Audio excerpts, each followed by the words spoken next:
akibat seorang anak memperlakukan ibu sebagai pembantu. Seorang anak berlaku kasar kepada ibunya. Dia tidak hanya suka berteriak-teriak di wajahnya, akan tetapi suka mencaci dan memakinya.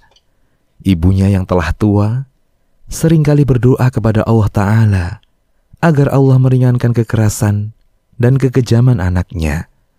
Dia menjadikan ibunya sebagai pembantu yang membantu dan mengurusi segala kebutuhannya. Sedangkan ibunya sendiri tidak membutuhkan pengurusan dan bantuannya. Betapa sering air matanya mengalir di kedua pipinya. Berdoa kepada Allah Ta'ala agar memperbaiki belahan hatinya dan memberikan hidayah kepada hatinya.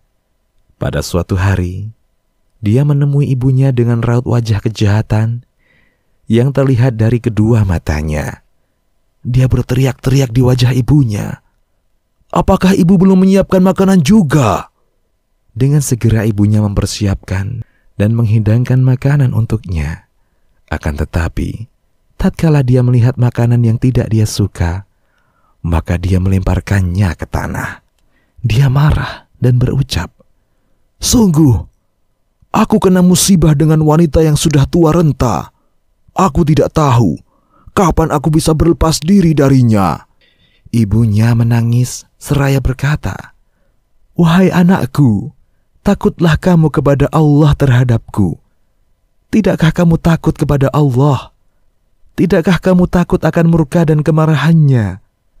Karena mendengar kata-kata ibunya, maka kemarahannya pun memuncak. Dia memegang baju ibunya dan mengangkatnya. Dia mengguncang-guncang ibunya dengan kuat, seraya menghardik, "Dengar, aku tidak mau dinasihati. Bukan aku yang mesti dibilang harus bertakwa kepada Allah." Lalu dia melempar ibunya. Ibunya jatuh tersungkur. Tangisnya bercampur dengan tawa anaknya yang penuh dengan kepongahan, seraya mengatakan, "Ibu pasti akan mendoakan kecelakaan bagiku. Ibu mengira Allah akan mengabulkannya." Kemudian dia keluar rumah sambil mengolok-olok ibunya. Sementara sang ibu, dia berlinangan air mata kesedihan, menangis siang dan malam tiada henti.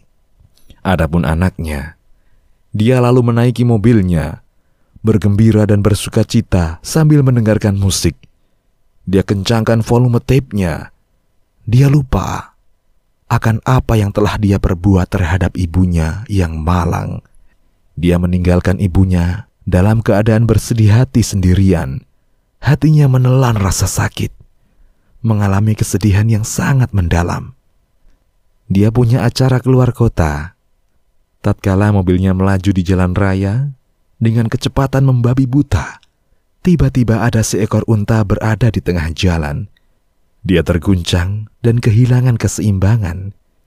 Dia mencoba untuk menguasai keadaan. Akan tetapi, tidak ada jalan keluar dari takdir. Dalam kecelakaan itu, ada potongan besi mobil yang masuk ke dalam perutnya. Akan tetapi, dia tidak langsung tewas. Allah Ta'ala menangguhkan kematiannya. Dia berpindah dari operasi satu ke operasi yang lain, hingga akhirnya terbaring di tempat tidur, tidak bisa bergerak sama sekali. Akibah uququl walidain. Demikian, Allahu a'lam.